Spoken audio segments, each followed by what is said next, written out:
that 70% of all olive oil is fake, and it could actually be the cause of digestive issues, gas, and inflammation. I'm going to be sharing with you guys today 5 common foods that might be considered healthy, but for someone that's sensitive, has digestive issues or IBS, could actually cause more gas, more bloating, and inflammation.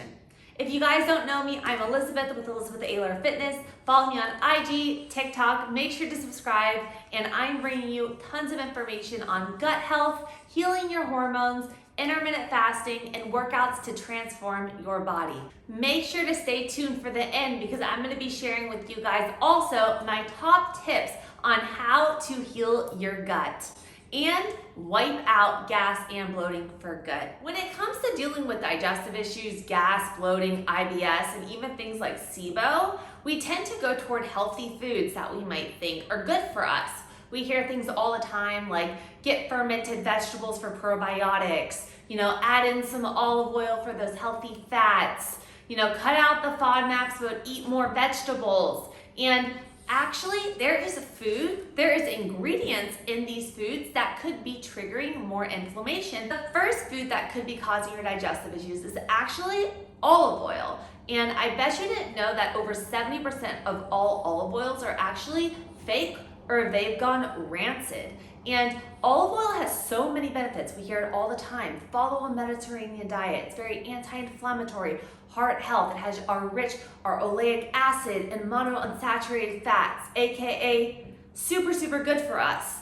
But the problem is that nowadays, all of these big companies are mixing it with our sunflower oil, also soybean oil, and these vegetable oils are high in omega-6 acids, and they're actually more inflammatory to the body. So next time you're looking at an olive oil, let's look for a few things. First off, when trying to find a good pure olive oil to get the benefits from it without the added sunflower oils and soybean oils that are going to be inflammatory and trigger those inflammatory in the gut and all of that, try finding one that is number one in a darker bottle, okay? You want to find something darker bottle.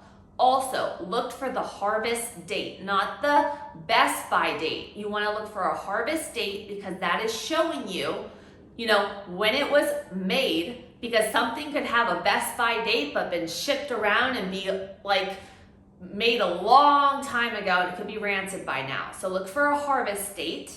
And then also when you're looking at your ingredients on the olive oil, look for the origin and see if there's multiple different states there, or see if it's just one. You want to get an oil that is only one, so like coming from California, not coming from Italy, France, California, because that just means there's a bunch of different oils in there. And then my last tip for you would be don't buy the big brand olive oils because a lot of the times they're the ones that make those cheap cuts, mix it with our vegetable oils that are inflammatory and cause more issues. And again, the olive oil, if you have a lot of, sensitivities, you're a sensitive person, this is something that could trigger those digestive issues, but just in general for your health, pick a good quality olive oil where you're gonna get the health benefits.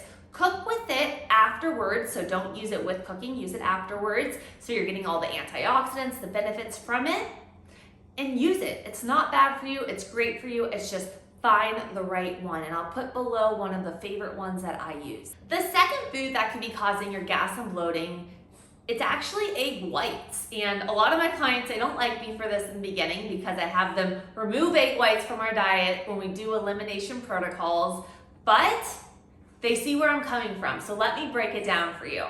So when you have your eggs, okay? So you got your egg and your egg yolk. And a lot of people are over consuming egg white proteins, drinkable egg whites, because we go toward a lower fat, higher protein nowadays. Our bodybuilding diet, we think that's the best. No fats and we're gonna lose weight. Wrong. Did videos on this, check them out under my fasting protocols.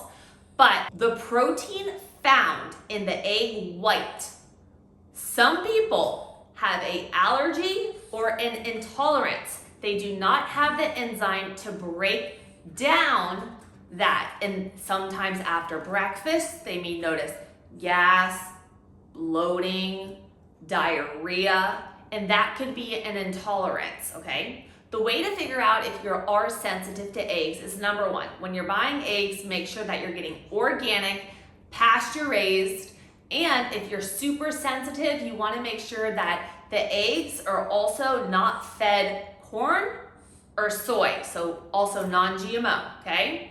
Second, try eliminating them for a solid month. Get them out of your diet, clean up your diet, get the foods in there that aren't aggravating you, start focusing on healing your gut. I have more videos on that I will put below for you guys if you guys would like more information on how to heal leaky gut. But get them out of your diet for 4 weeks and then get a quality egg, organic, pasture raised. If you're super sensitive, no corn, no soy fed. And try out doing the egg yolk poached. I separate the white from the yolk. I throw it onto a pan with my avocado oil or coconut oil, and I just cover it up for a few minutes. I let it be slightly runny and I consume it. And see if you have an issue with that. You will notice over the course of the next 4 days, because it takes up to 4 days to have a reaction, you may get either gas, bloating. If you're true allergic to eggs, you will, have hives and all those issues. But if you're just having intolerance or sensitivity, then you will notice the gas and the bloating.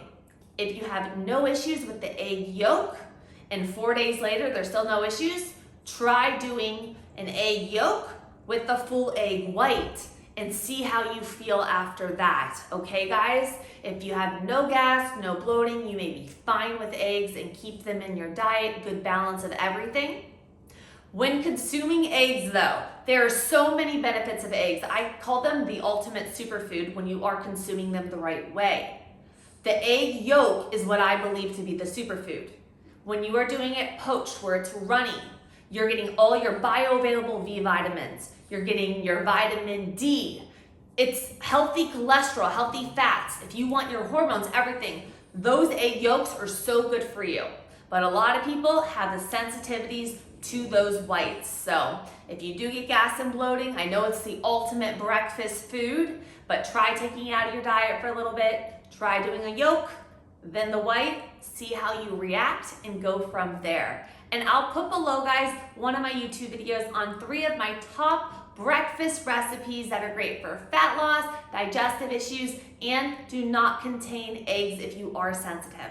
The third food that could be causing gas and bloating is actually going to be instant oats. And hear me out on this. So instant oats, yes, we hear it as, the ultimate breakfast. You're getting your fiber, it's slow digesting, but actually, here's why it is the opposite.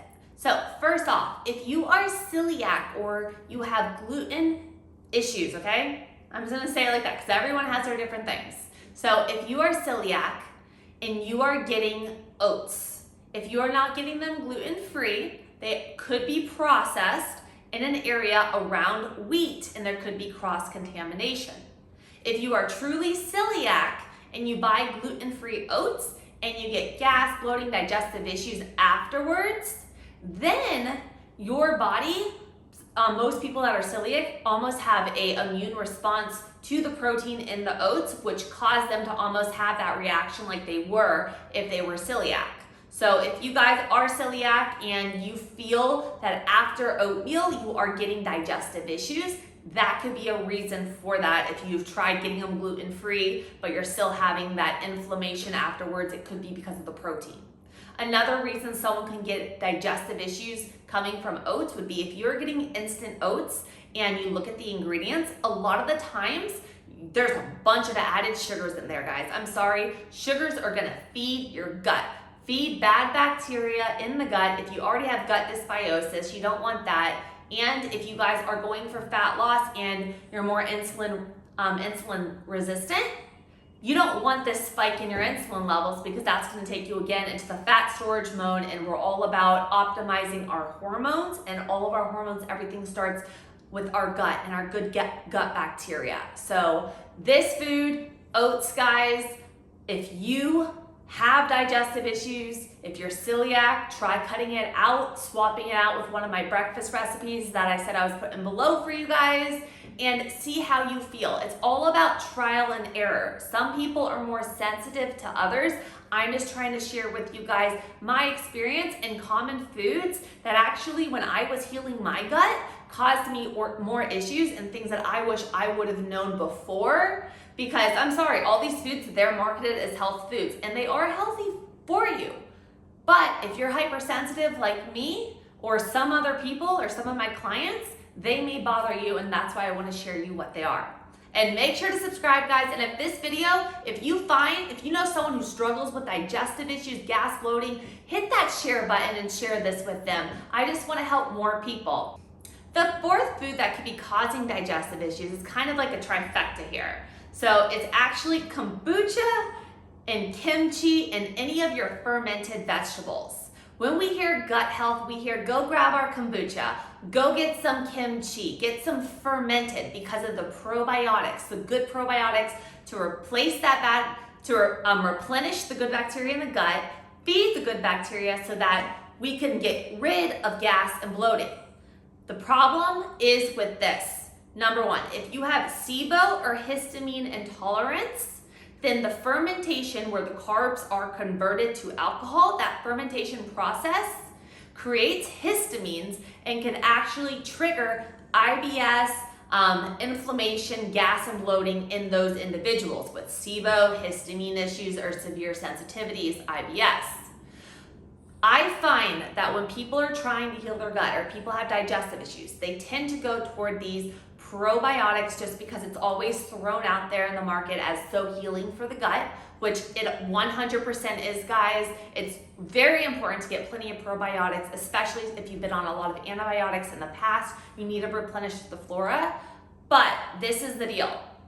If your gut, if you haven't gone through a protocol with number one, an elimination diet to get all the inflammation out of your gut, number two, a healing time where you implemented different supplements to help heal that line and get down the inflammation. If you just right off the bat throw in probiotics and you're so inflamed and you got leaky gut, your body's gonna be shocked with the concentration of those probiotics and maybe the wrong strands for your body based off of what you have internally going on, candida, yeast, if you have E. coli, H. pylori, any of those. And also, if you haven't healed the gut first, you're just adding more flame to the fire, because if you're putting probiotics in there and you're killing off the bad bacteria, those are gonna release toxins. And then if you have leaky gut and you haven't focused on healing gut in the food, they're gonna go into the bloodstream, and then you're gonna get inflammation, you're gonna get water retention, gas, and bloating. So fermented foods, kitchery, kimchi, there is all a time and a place for them. If you are starting with them, always start off with the smallest amount, like a quarter of a teaspoon, and see how you feel. Or if you do like a fermented coconut yogurt, something like that, start small, see how you feel, and then add up. But never neglect the gut healing part, guys. It's not always about just mass probiotics. It's a full spectrum, and that's how I do everything with my clients. We do an approach to get the inflammation down, to heal the gut, and then replenish. You don't want to throw off the trifecta over here, or else you're gonna have endotoxins getting into the bloodstream and the more issues. The fifth one that I want to talk about, I would say it's the most common, and it is, ready for it, sweet potatoes. So sweet potatoes are something that I actually had a lot of issues with, and they're actually a nightshade. They're very high in mannol, and if you guys do get issues with lectins, boom, right there. So if you guys are insulin sensitive, or if you guys have fructose issues, sweet potatoes, because of the sugars in it, the mannitol, what happens is your body is fermenting that in the gut, and you get those gas, you get the bloating and the inflammation. So if you notice that after a meal of that sweet potato, you start getting gassy, you start getting bloated, or if you don't do well with certain types of nightshades, nightshades are like tomatoes, eggplant, bell peppers, if you get issues with those and gassy and bloated, then sweet potatoes also could be a trigger for you. And different things that you could swap those out for is you could swap those out in terms of carbohydrates. You could do some berries, some raspberries, you could do some blueberries, make a great smoothie with that and really focus on, quality protein at that meal, and even some healthy fats like some avocado in there and hemp seeds. And again, I will put all my favorite breakfast recipes below for you, and I'm gonna be doing more. Let me guys know if you guys would like me to do more simple recipe videos that are gut friendly, or if you guys would like me to even make a whole recipe ebook for you that is completely gut healing, IBS friendly, SIBO friendly, histamine friendly, that like everyone consumes. So let me know below if you guys would like me to make an ebook or come up with more of a series for you guys on just different foods that shouldn't cause issues, that are very healing to the gut, so that we can get the inflammation down and get your health up so you're absorbing and assimilating your nutrients. Remember,